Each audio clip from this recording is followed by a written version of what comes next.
এই সূরাটাকে বিষ্ণু ঈসা ইসলাম বড্ড পছন্দ করতেন। সাহাবাদেরকে একবার তেলাওয়াত করে শোনালেন, সাহাবারা চুপচাপ, ঠিক যেমন এখন আপনারা চুপচাপ। বিষ্ণু বললেন, আমি এই সূরাটা তোমাদের আগে জিনদেরকেও শুনিয়েছি। কাদেরকে?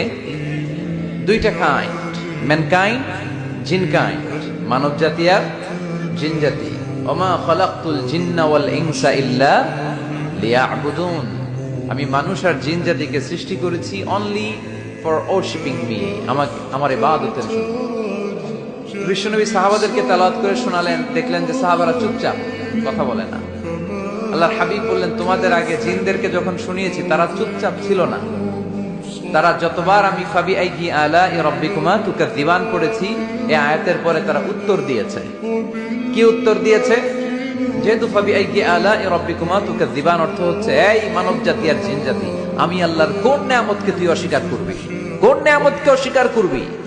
যখনই এই আয়াতটা আমি পড়তাম তায়েফের ময়দানে, জিনেরা উত্তর দিত, লা বিশাইইম মিন নিআমিকা রাব্বানা নুকাযিবু ফালাকাল হামদু। আল্লাহ, তোমার কোন নিয়ামতকে আমরা অস্বীকার করতে পারবো না। আমরা পুরো জিনের গোষ্ঠী আজকে ঘোষণা দিলাম, আল্লাহ তোমার কোন নিয়ামতকে অস্বীকার করার কোন জো আমাদের নাই, কোন সুযোগ আমাদের নাই। সকল নিয়ামতের প্রশংসার মালিক তুমি। তিনি কে? We cannot deny any of your mercies and blessings and the bounties. All praises to you. আল্লাহ, সব ক্ষমতার মালিক তুমি, সব প্রশংসার মালিক তুমি। একটা নিয়ামত অস্বীকার করার ক্ষমতা আমার নাই। এত ভালোবাসতেন বিষ্ণু ঈসা ইসলাম সূরাটাকে।